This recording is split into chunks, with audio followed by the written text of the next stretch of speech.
Mr. Bailey's on board with that premise. He agrees wholeheartedly. George does not. He disagrees entirely with the premise. So by the end of the story, the goal would be to get George to the point where he agrees with the premise. Textbook. It's textbook, people.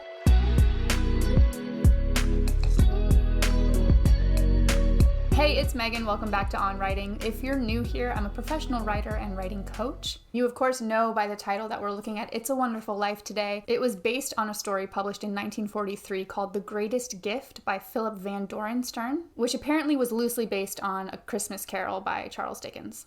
Remind me again how you're related to Pacha. Why, I'm his third cousin's brother's wife's step-niece's great aunt. Twice removed. The screenplay was written by Francis Goodrich, Albert Hackett, and Frank Capra, and there are a few scenes written by Joe Swerling as well. So, without further ado, let's take a look at this classic Christmas movie. I love it when these old movies have the pages turning in the beginning, so it's like you're reading a story. Jimmy! I'm sorry, Jimmy. Forgive me. And the intros are always so long, and they play this beautiful orchestral music. Just don't make them like this anymore. Let's skip it, because I got a millennial attention span, you know what I'm saying? Skippity-doo-dah day. You are now in Bedford Falls. Well, that's great. Immediately introduced to the setting. I owe everything to George Bailey. Help him, dear Father. Joseph, Jesus, and Mary, help my friend, Mr. Bailey. Help my son George tonight. He never thinks about himself, God. That's why he's in trouble. George is a good guy. Give him a break, God. So, okay, this story actually starts in media res, which means in the middle of things. So instead of starting our story at the very beginning, we're putting our reader or our viewer right in the middle of the story. If you're writing a story and you start it out this way, your reader's automatically going to wonder, okay, who's George Bailey and why is he in trouble? And then we also get a great picture of who George Bailey might be because of the fact that all these people around town are praying for him. And we're only like a minute in. Oh, if this is any indication of how this is going to go, I'm just gonna eat it up. I'm gonna eat it up. Oh, I forgot about this. Look at that. What? This is some cool technology for 1946. Hello, what? Joseph. Oh, Trouble? God's talking. We'll have to send someone down. A lot of people asking for help for a man named George Bailey. George Bailey. Yes, tonight's his crucial night. You're right. We'll have to send someone down immediately. Send for Clarence. You sent for me, sir? Yes, Clarence. A man down on Earth needs our help. Splendid. So Is funny. he sick? No, worse. He's discouraged. At exactly 10:45 p.m. Earth time. Okay, there's just so much going on here already. This movie is so good. Okay. A few things that I like about this scene, this part, in terms of the writing. It takes us obviously into the heavens. We are in the stars. Again, we hear about this George Bailey guy and we're like, okay, something's going on with him. It's his crucial hour. So he needs an intervention. Something's happening. And they're talking about who are they going to send. So what's the point of putting this scene in? If you watch the whole movie, this scene might stand out to you as being like super weird and out of place. But what it sets up for us as the viewer, or what it would set up for your reader, is that we can now expect some supernatural elements in this story. So if you're writing a story with fantastical elements, always put that in as early as possible and make it clear whether or not your story is fantastical or not fantastical. Sir, if I should accomplish this mission, might I perhaps win my wings? I've been waiting for over 200 years now, sir, and people are beginning to talk. So why does this scene matter again? Because we're getting character development for Clarence, who is the angel that's going to go and help George. Clarence has strong motivation. People are starting to talk. He needs to get his wings. We don't have to have character motivation for Clarence. He's not our main character, but we're getting it here, and that just adds depth to the story. So don't forget about your secondary characters. They need motivation too. Okay, let's skip ahead a little. Begin to see something? Why, yes, this is amazing. If you ever get your wings, you'll see all by yourself. Oh, wonderful. Oh, that's right. I forgot about this. Clarence is kind of the main character for a little while because we see the whole story through his eyes. So we are traveling with Clarence and viewing the scenes of George Bailey's life from his perspective. So he does start out as kind of our main character, even though the focus is on George Bailey. So it's kind of an interesting little point of view mashup there. Hey, who's that? That's your problem, George Bailey. That's your problem. That's him when he was 12, back in 1919. Something happens here you'll have to remember later on. So, all right, this story, it does get a little bit telly. Usually, if you're telling your readers too much, it's going to get really boring, or it's going to feel like you're just talking at them versus showing them a story. But here it works because we know that Clarence doesn't know anything about George. We don't know anything about George other than people seem to pray for him and care about him. So in that way, it kind of works here, and it works well for a film, especially at this time where we get to still see the story unfold, even though the narrator is telling Clarence about it. Does that make sense? Look, this is what kids used to do for fun. My kid brother, Harry Bailey. I'm not scared. His kid brother, Harry Bailey, that's a clue. Come on, Harry. Help, George, help. Oof, that would be so cold.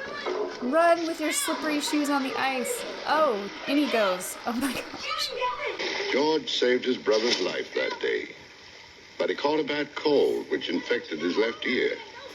Cost him his hearing in that ear. When you're writing the beginning of your book, you don't just want to write about things that are happening, that are leading to your next scenes, that are leading to the end. Think about the end of your book when you're writing the beginning, so that the scenes you put in the beginning can have more impact at the end. And we see that here. We get George saving his brother who fell into the ice, and there were repercussions for George. He got sick, he lost the hearing in his ear. All of that's fine, but we don't see the impact of it until later. Mr. Potter. Mr. Potter, more exposition, more setup. We're gonna need to know about, is his name Harry? I'm sorry. Mr. Potter. Who's that? A king? That's Henry F. Potter. Henry. I was like, his name is not Harry Potter. Stop. Not J.K. Rowling stealing from It's a Wonderful Life. Okay. Can you imagine? Henry F. Potter. Meanest man in the county. The meanest man in the county. So this exposition is pretty on the nose. I think for this story in this time, it makes sense. What you would want to do in your own writing project is just show it a little bit more than tell it. Pretty much every scene in this is set up for later. George Bailey. You're late. Yes, sir. I'm going out exploring someday. You watch. And I'm going to have a couple of harems and maybe 3 or 4 wives. Wait and see. Okay, so here we're getting more showing, less telling. So you've noticed the narrator, God and Clarence, are not talking over this scene at all. We are just getting to learn about George through what he's doing, through how he's interacting with Mary. He's got a job at age 12, he's hardworking, and he carries around this National Geographic that he's a new member of, and he's looking at all the different places that he wants to explore, and he calls himself an explorer, and that will, of course, all come back into play later. George, Yes, sir. you want to trade me a canary? What's going on in his life? He's putting coconut on it, even though she decided she didn't like coconut. His son died of flu. Why is that important? That could just tell us why his boss is upset, but really it shows us more about who George is based on how he responds to that information. Mr. Gower, do you want something? Anything? No. Anything I can do back here? No. I'll get them, sir. Uh-oh. Just a bottle of poison. Is it a charge, sir? Yes, George.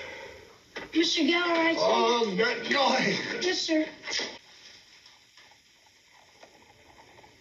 Okay, so let's break down that whole scene so far. It's not quite over, but why does it matter? It's showing us George's character. So even though he's just a kid, he read that Mr. Gower's son died of influenza, and what did he do? He immediately went back and offered to help him out. Is there anything I can do? Anything I can get you? He's a kind, caring kid. Then he notices that instead of putting in medicine, his boss is putting poison in to fill this prescription. And he doesn't know what to do because his boss yells at him when he confronts him, so he runs to ask his dad, which then conveniently introduces us to his dad. Crying, Mr. Potter. Well, you're begging. That's a whole lot of work. Well, all I'm asking for is 30 days more. Just a minute, son. Just 30 short days. I'll dig up that 5,000 somehow. Shut me up, shut me up. So see, this is great because I find a lot of beginner writers will follow their main character around and everyone else is kind of just waiting for them to get there. And what you want is for the world around your character to continue going even when they're not in the scene, if that makes sense. So when George walks over here and we get introduced to his father's not just sitting at his desk,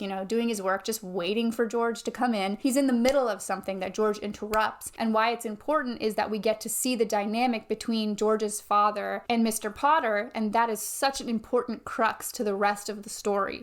Did you put any real pressure on these people of yours to pay those mortgages? Times are bad, Mr. Potter. A lot of these people are out of work. Well, foreclosed. I can't do that. These families have children. They're not my children. But they're somebody's children, Mr. Potter. Are you running a business or a charity war? Well, all I'm Not with my money. Mr. Potter, what makes you such a hard-skulled character? So what I like about this scene, this is more from like a cinematography point of view, but they have Mr. Potter in all dark colors, black. I mean, it's black and white, so all dark black shades, but Mr. Bailey is in lighter tones, a white shirt, even his hair is lighter, and Mr. Potter has that black hat on his head, and then Mr. Bailey is standing higher than Potter is sitting, and so there's this dynamic of like he's on the high ground, moral high ground, and Mr. Potter is not. We see how Mr. Potter and Mr. Bailey differ in their approaches to work, and that's super important because it shows us the influence that was had on George and why he is the way he is later on. We're not shooting movies when we write stories, but we are kind of creating visual pictures in our readers' minds, so you can always keep those things in your back pocket. I'm gonna skip ahead. Don't let him say that about you, Pop. All right, son, all right. He wants to defend people who are being picked on. So we see it. Oh man, this movie is so good. Oh, this movie is so good. We get consistency in George's character development here because we see him kind of go to help his boss when he realizes that his boss is hurting. And then when his dad is being picked on, he also tries to go and help. And we saw it with his brother too. When Harry fell into the ice, George just booked it to go rescue him. So we're seeing that George is very helpful. He's willing to put himself in harm's way if it means to stand up for someone who is weaker than him and being picked on or in a bad place or in a low place. He has that kind of character. He's the best. Oh, George. You're my favorite. So then he didn't get the answer he needed, right? Oh man, we're only 10 minutes in and there's so much to talk about. Okay, this video is going to be like 1,000 years long. Just bear with me. But this is another great point to keep in mind when you're writing is don't always let your characters get everything they want. George wasn't sure what to do about the whole poison pills thing, so he went and ran to his dad. His goal in doing that was to get an answer to his question, and his dad was busy. He kicked him out of the room, so now he has to go back to work and figure it out himself. It's a tiny, tiny little obstacle, but it has repercussions that we will see the impact of later on, and it's just a great storytelling technique to keep in mind at every step of the way to frustrate their efforts. Sorry in advance to characters that we write. What kind of tricks are you playing away? Why were you right into the living room right away? Oh, it's Don't you know that boy very quick? Everybody must over here. You lazy loaf. Mr. Gower, you don't know what you're doing. You put something wrong in those capsules. I know you're unhappy. You got the telegram and you're upset. You put something bad in those capsules. It wasn't your fault, Mr. Gower. Just look and see what you did. Oh. George, he's so good. Okay, just give me a second. This movie moves me. What I love about this scene in terms of character development for George is that his boss is attacking him. He's drunk. He's getting aggressive. He's slapping George in his sore ear to the point where it's bleeding, which is just... It's fake, but it's hard for me to watch. And what's George's response? George says, I know you're unhappy. I know you got that telegram. I know you're sad. He doesn't blame him. And it just shows what a good heart George has and what a good head he has on his shoulder. But again, we're being shown this, not told. And that's just, it's so good. Okay, so we're skipping ahead to when George is a little older. George, Harry, come down to dinner this minute. Everything's getting cold, and you know how long we've been waiting for you.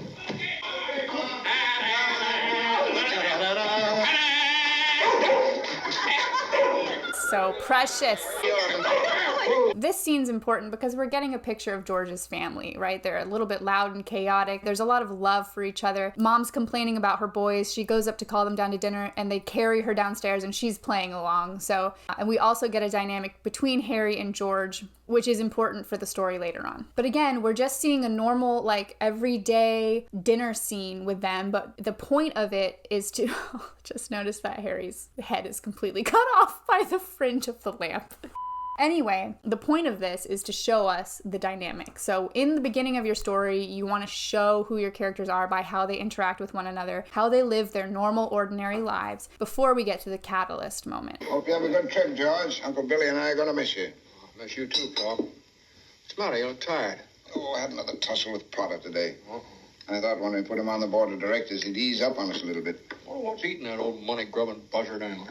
Oh, he's a sick man. Frustrated, sick in his mind, sick in his soul if he has one. He hates everybody that has anything that he can't have. Hates us mostly, I guess. Here we get some important information that's given to us in very natural dialogue. They're just sitting down for dinner. Mr. Bailey says, you know, when you go on your trip, we're really going to miss you. And so that tells us that George is finally going on the exploring adventures that he wanted to go on. But you just see this unfold through very natural dialogue. What you want to avoid is having them talk to each other like, well, George, I know you're going on your 3-month trip to Alaska next week. Instead, he says, we're really going to miss you around the office when you're on your trip, because that's something he would actually say. They work together, George is going to go away, he's going to be missed, and then they start talking about work, and that naturally brings up more character development for Mr. Potter. So whenever you're writing dialogue, keep it natural. Ask yourself, would my characters really say this to one another? Do they already know the details that they're saying out loud? Because if they already both know those details, they're not going to say it to one another. Trying to figure out how to save 3 cents and elect the pipe, I go crazy. I want to do something big and something important. You know, George, I feel that in a small way we are doing something important. It's satisfying a fundamental urge. It's deep in the race for a man to want his own roof and walls and fireplace. And we're helping him get those things in our shabby little office. This scene is so important because it's kind of what we would call the moment of the story where the theme is stated. So if you've ever used a beat sheet outline for your novel, like the one from Save the Cat, you'll know that early on in your story, you want a secondary character to state your theme. You don't always have to include this in your story, but it's a pretty common storytelling technique, and we see it here. His dad basically tells us the crux of the whole story by saying, in our own small way, I think we are making a big impact on people. And George just doesn't, because of where he's at as a character right now, he doesn't have eyes to see it, and that's exactly where you want your character to be in the first part of your story. So basically, Mr. Bailey has given us the premise, and Mr. Bailey's on board with that premise. He agrees wholeheartedly. George does not. He disagrees entirely with the premise. So by the end of the story, the goal would be to get George to the point where he agrees with the premise. Textbook. It's textbook, people. Oh yeah. It's freaking so good. Okay. George, come on home, quick. Your father's had a stroke. Mary, I'm sorry, I've got to go. Come on, George, let's hurry. You got a doctor? Yeah. Campbell's there now. So we've reached the catalyst or the inciting incident of the story. This is the point of the story where your main character is thrust into the action. There's no going back. So like I said in my review of Back to the Future, the catalyst has to be something that your main character really can't avoid. Like, they would not have chosen that path, but because of the catalyst, they can't pursue their own goals like they'd want to. They now have to be on this new path. George Bailey's father has a stroke, so this is going to turn George's whole world upside down. I think that's all we'll need you for, George. I know you're anxious to make a train. I have a taxi waiting downstairs. He's got his black band on because he's in mourning. Trip to Europe to help straighten things out here these past few months. So he delayed his trip. Here's school, George. Good luck, George. Good luck. Look, I'm talking about the building and loan. I know very well what you're talking about. You're talking about something you can't get your fingers on, and it's galling you. That's what you're talking about, I know. Well, I've said too much. You're the board here. You do what you want with this thing. There's just one thing more, though. This town needs this measly one-horse institution, if only to have some place where people can come without crawling to Potter. Come on. That's more of George's motivation for what he's about to decide.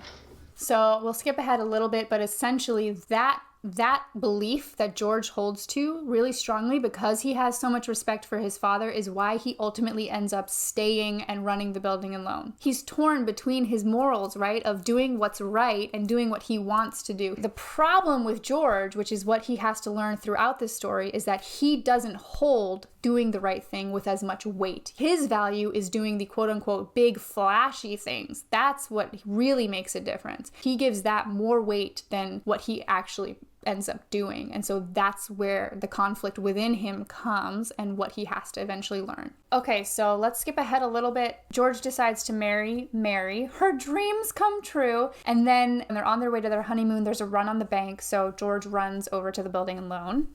Well, hello, everybody. Miss Thompson, how are you? Molly, what's the matter here? Can't you get in?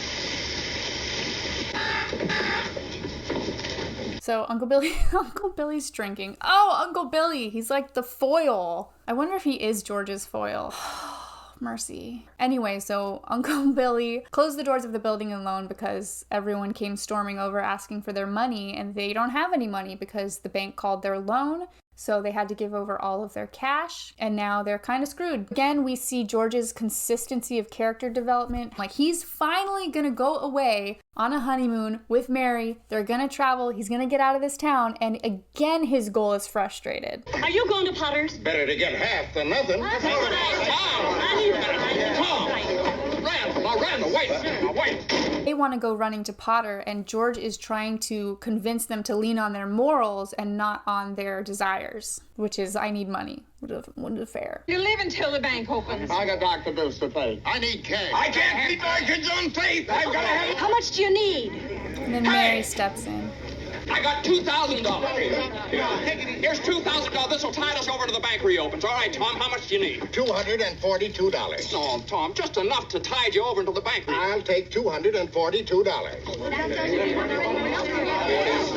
There you are. That'll close my account. Your account's still here. That's a loan. Okay. So again, here we see George being very selfless. People are in need, and he sacrifices what he wants in order to help them. I'll put aside myself one more time, because if I don't help them, they're gonna go run to Potter, and then he wins. So that's a huge motivating factor for him. So far, it's stronger than his desire to get out of town. But will that last? You know just as well as I do that I run practically everything in this town. But the Bailey building alone. You have been stopping me. In fact, you have beaten me, George. And as anyone in this county can tell you, that takes some doing. That's right. Young man, 27, 28, married. Fun fact, Lionel Barrymore plays Mr. Potter, and that's Drew Barrymore's great uncle, I want to say. Grand uncle? Great uncle? Fun fact. A young man who has to sit by and watch his friends go places because he's trapped. Yes, sir, trapped into frittering his life away, playing nursemaid to a lot of garlic eaters. Garlic eaters? That's funny. I paint a correct picture, or do I exaggerate? So, ooh, this scene is so good. This is yet another obstacle that George is facing. Why does it matter? Because Potter is playing right into what George already thinks is true. He says it right there. He says, do I paint a clear picture or am I exaggerating? We all know as readers or as viewers that George is going, yeah, Potter's not wrong. And that is going to make it so challenging for George to not side with Potter. So far with George, we get a lot of very internal struggles. This struggle really, though he's facing conflicts externally, like the run on the bank or like this conversation with Potter, it really all comes down to his internal struggle. He's constantly fighting between what he knows is right and what he thinks he should do and what he really wants to do and what he thinks will be the most meaningful thing he could do with his time. There's always that internal struggle, and it's why this story is so well written. Almost at every conflict, he has to battle between those two things. Point is, I want to hire you. Hire? Yeah, I want you to manage my affairs. Headhunting. He's trying to be poached. George, I'll start you out at $20,000 a year. Let's just see what that would be today. $20,000 a year in 1946 is equivalent to, according to this random website, $315,560. That is a tempting offer, because George don't have a lot of money, okay? You're not talking to somebody else around here, are you? You know, this is me. You remember me? George Bailey. George Bailey. Bailey, whose ship has just come in. Whose ship has just come in. He's not wrong. He has enough brains to climb aboard. So this is about halfway through the movie, so we should see George be able to choose against Potter's invitation. It's very tempting. George, maybe at age 12 or age 15 or age 18, would have jumped on the opportunity, maybe. But here in the middle of the story, he should be much more reluctant to do so, and it should be a little bit of a quicker decision not to. We'll see what happens. I just have to point out the framing and setup of this scene because we talked about it earlier. Now it's shot from behind the same way we saw when Mr. Bailey was talking to Mr. Potter in the beginning. Mr. Potter is still in those dark clothes. George, however, is in lighter tones, but you'll see that Mr. Potter is now higher and George is lower. Now we get that kind of reversal, which I think is really clever and very intentional, and I love it. All right, let's skip ahead a little bit. George never leaves Bedford Falls. No. Mary had her baby. So now we're skipping time a little bit. Day after day, she worked away, remaking the old Granville house into a home. George doesn't take the deal with Potter. Came back late from the office. He gets annoyed at how broken down his house is. This is a passage of time sequence. So if you're writing, you don't want to write every single day, every single week of your character's story, because otherwise it's just going to be so long. And honestly, when you're telling a story, you're not telling all the day-to-day mundane details. You're telling these specific scenes that help to propel your story, that help to get your story across, to show your character development from start to finish.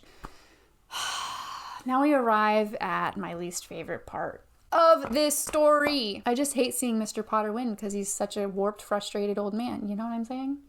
And Uncle Billy needs to get it together. Okay. 24. So Uncle Billy's taking their money to the bank. 8. They finally come through the war. Merry Christmas. It's Christmas time. Mr. Potter, what's the news? Well, Harry Bailey wins congressional medal. That wouldn't be one of the Bailey boys. You just can't keep those Baileys down. Pride always comes before a fall, Uncle Billy. Very jealous, very jealous. He only lost 3 buttons off his vest. Of course, Dr. George would have gotten 2 of these medals if he had come. Bad ear. Yes. After all, Potter, some people like George had to stay at home. Not every heel was in Germany and Japan.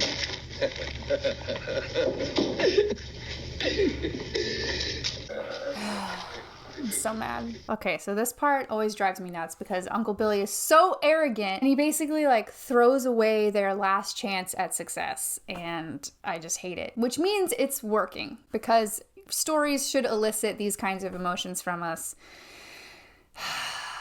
Doesn't mean that I like it, but I do like it a lot because it's really well done. Okay, so what this scene does though is sets up a little bit of irony. In writing, there are typically 3 types of irony. You're gonna have verbal irony, which is where a character says something, but they mean the opposite. Situational irony is where one thing is expected to happen and then the opposite actually happens. And then there's dramatic irony, which is where we as the audience or the reader knows something that the characters do not. So this sets up a little bit of situational and dramatic irony. We're expecting right now, Harry came home with the Congressional Medal of Honor. It's this big celebration. It's a positive, high moment. Uncle Billy's taken their money to the bank. Things are looking up. So we don't expect that this is now going to be the actual moment where everything crumbles into pieces. The dramatic irony also sets in when we see Mr. Potter open up the newspaper and find the money. Uncle Billy doesn't know and George doesn't know, but we know. So it just builds a lot of tension. But if you're ever wondering, those are the 3 types of irony. Okay, so we're going to skip ahead because it's getting lengthy to when it all kind of comes crashing down. He gets really angry and takes it out on his kids. We can have compassion for him just like he had compassion for Mr. Gower because we know he's not a bad guy. He's just upset right now. Doesn't mean you should scream at your kids, but still. So he goes groveling to Potter. No securities, no stocks, no bonds, nothing but a miserable little $500 equity in a life insurance policy. You're worth more dead than alive. But I tell you what I'm going to do for you, George.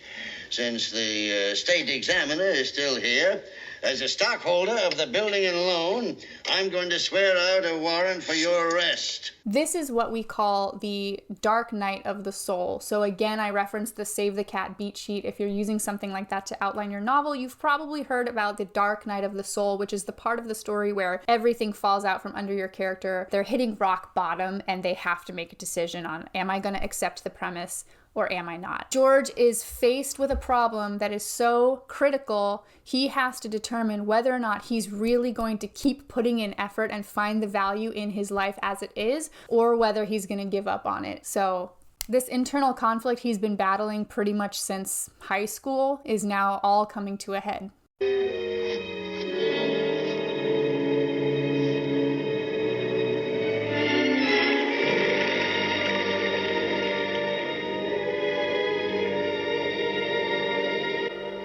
There's Clarence.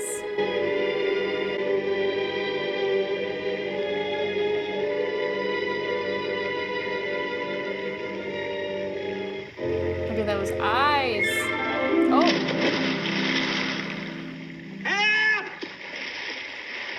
Help!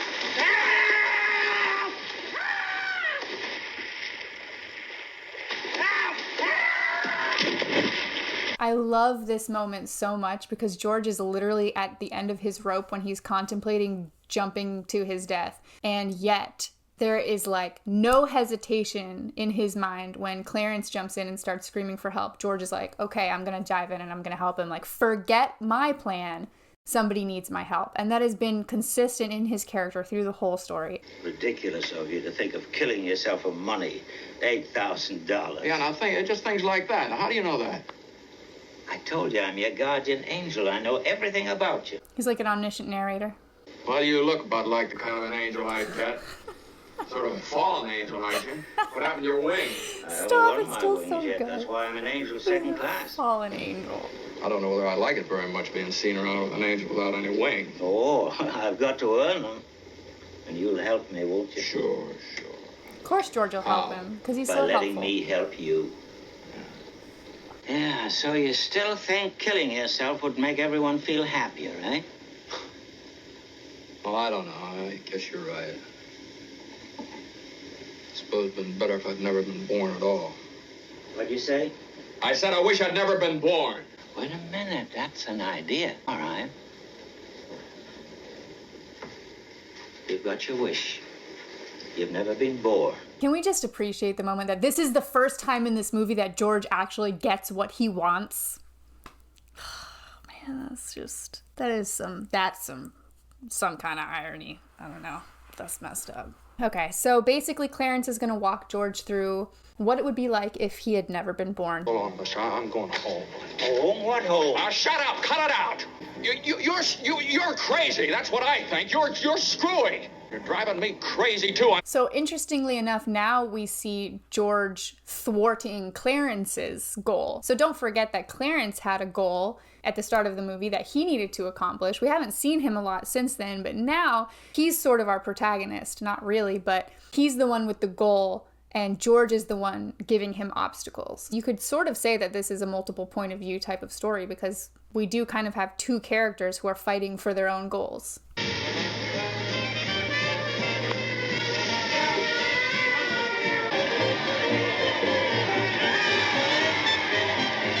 We see what George's house is like. He never bought it. They never fixed it up. So there's no kids. There's no Mary. He starts to freak out. Then he goes to his parents' house and we see what happened to his mom.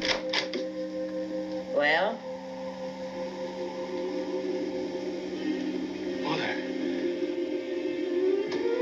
Mother, what do you want? Mother, this is George. I thought sure you'd remember me. Just another point on character development. Notice how they're not having George automatically accept the fact that Clarence is a guardian angel and that now he's viewing his life as if he's never been born. He doesn't believe that. Like he's not just jumping on board with this and going, okay, yeah, let me reflect on this. No, he's questioning it and he's kind of freaking out, which I think is a very normal and expected reaction. And it continues to thwart Clarence's goal again, right? We can't just make it easy for Clarence to meet his goal. Thwart. Also, I'm seeing more and more now how it's connected to A Christmas Carol. Interesting.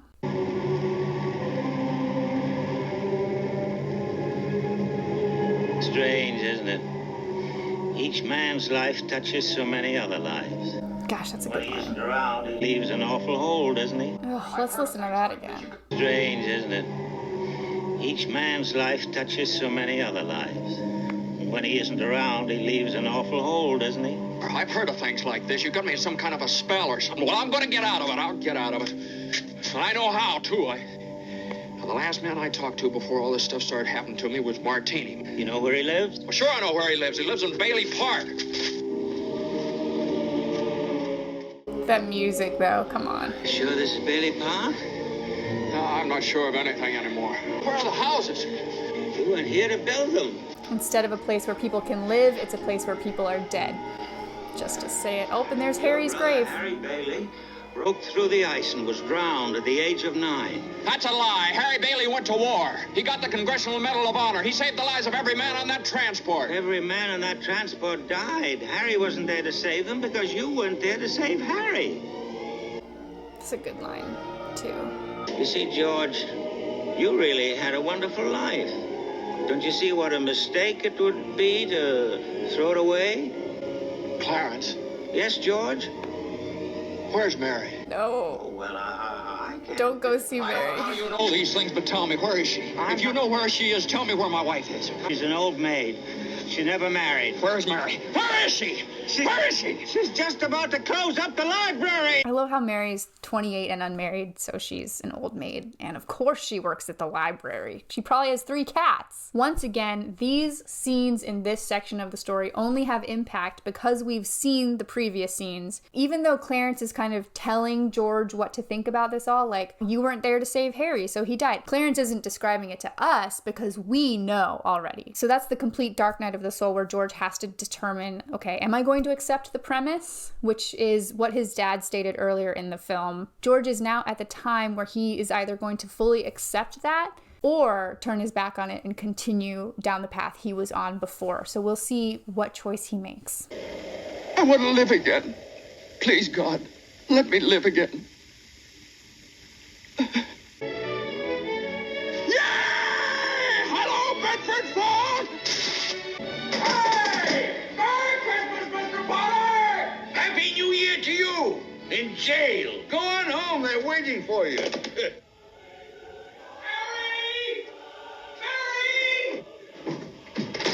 Mary! Well, hello, Mr. Bank Examiner. How are... Mr. Bailey, there's a deficit. I know, $8,000. George, I've got a little paper. I'll bet it's a warrant for my arrest. Isn't it wonderful? I'm going to jail. Merry Christmas. Reporters are... Where's Mary? Mary! Oh, look at this wonderful old drafty house. So we see that George has accepted the premise now. He is in a completely different mindset and he can see the value in what he has now, even though his situation has not actually changed because he still owes $8,000 and he's about to get carted off to jail. Jenny, Tommy. Oh, let me look at you. Oh, I could eat you up. George!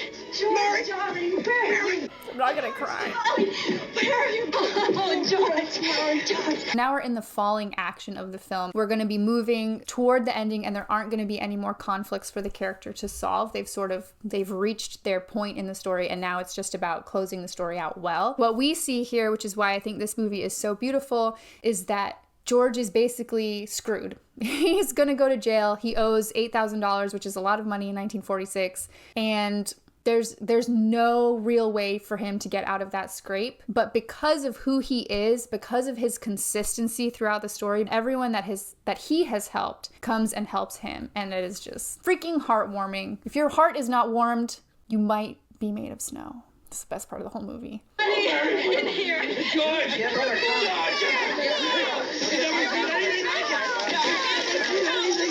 Isn't it wonderful? So many friends. Mary did it, George. Mary did it. She told some people you were in trouble and they scattered all over town collecting money. Didn't ask any questions, just said, George in trouble. Tell me. What is this? I'm not gonna cry. I cry every time. They're just so joyful to help George. Look, he dumps in all that money. I busted the jukebox, too. made the ransom with charges. His old boss. I wouldn't have a roof over my head if it wasn't for you, George. The office instructed to advance you up to $25,000. Stop. Hee-haw and Merry Christmas. That's like $350,000.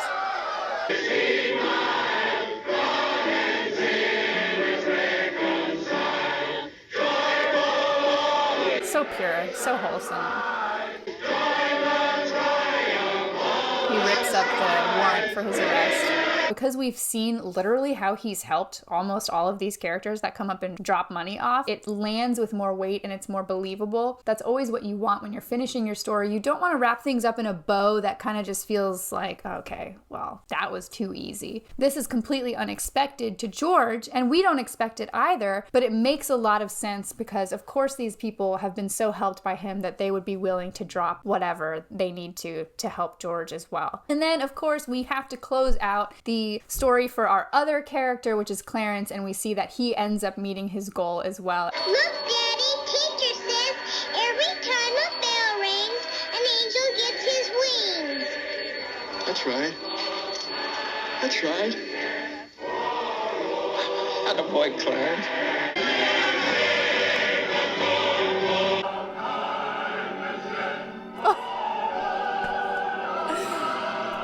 I'm unwell. That movie is so good. I just need a little second. So what can we take away from It's a Wonderful Life? In media res, character development, slow changing in George as he comes to accept the premise, a great example of the dark night of the soul, and some interesting different points of view being played with George and Clarence. And what a good message for the holidays. What a good message for our lives as well. Tell me below what you got out of this. What writing tips are you going to implement in your next story? And as always, thanks so much for watching. It was so fun to go through this movie with you, and I will see you next time. Happy writing.